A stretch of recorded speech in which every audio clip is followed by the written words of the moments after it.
And welcome back, everybody, to the Brody File. All right, now the progressive view on same-sex marriage. We want you to check out a snippet of this commercial put out by one of those progressive Christian groups.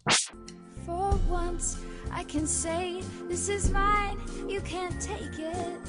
As long as I know I have love, I can make it. For once in my life, I had someone who needs me.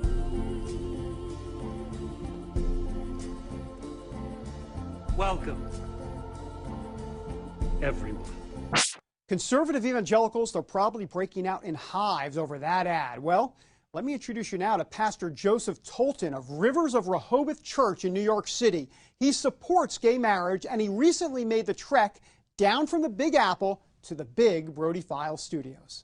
When President Obama made that historic, some will say, many people will say, statement about same-sex marriage, what was the reaction within more of that progressive, if you will, side of the church when it came to what the president said? And how is that being received? Because there's been a lot of talk out there about there's a lot of folks within the African-American community that are not comfortable with what the president had to say on this issue specifically. Absolutely. The effect that it has had in the African-American community has just been something to see and to behold. In a positive way? Across the spectrum.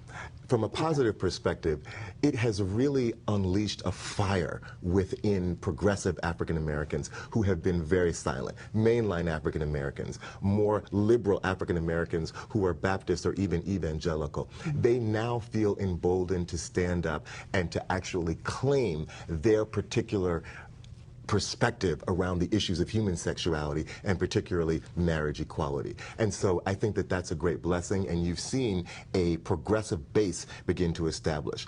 I have started a campaign under the Fellowship of Affirming Ministries called NoWedge2012.com, where we have over 100 African-American clergy people who have signed on to a statement saying we have more in common than divides us. Now, at the same time, you see people like Jay-Z and other folks from popular culture who we are very surprised to come out in favor of marriage equality. They have done so. I think the president's statement has pushed them along. The NAACP has come out and its board has taken a vote. So I think what he has done is he has essentially given cover to folks who were closeted around their more progressive views, and now they're out of the closet. And our community is having a very important conversation, which is not just vital to the life of LGBT African Americans, but vital to the life of black people in America. Talk to me about the future here, because I asked Tony Perkins and Bishop Jackson the same thing. Where is this going exactly, especially as it relates to the faith community, because we see the polling,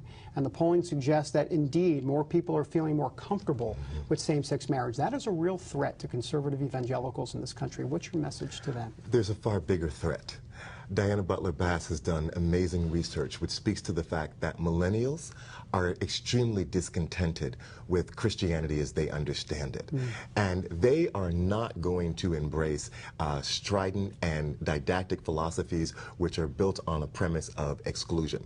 So instead of worrying about where marriage equality is going, I think that the church, more broadly speaking, has got to take a look at this tremendous disconnect that traditional Christianity has with millennials. If we don't reach young millennials and connect with their essence and hunger for real spirituality and not religion, we will lose that generation. So I'm very excited that because of my particular experience and having to really wrestle with the scriptures and wrestle with my faith and come to a place of really freeing myself from dogma to be able to embrace a loving God and a loving and nurturing spirituality. I'm very excited that progressive people of faith, I think, have a wonderful answer for the yearning that we see among millennials. You mentioned a loving God, and boy, is he sure loving and full of grace, that's for sure. And there's another part of God that obviously there's judgment, in terms of judgment and sin. And where do you see God in terms of that, the judgment and the sin for,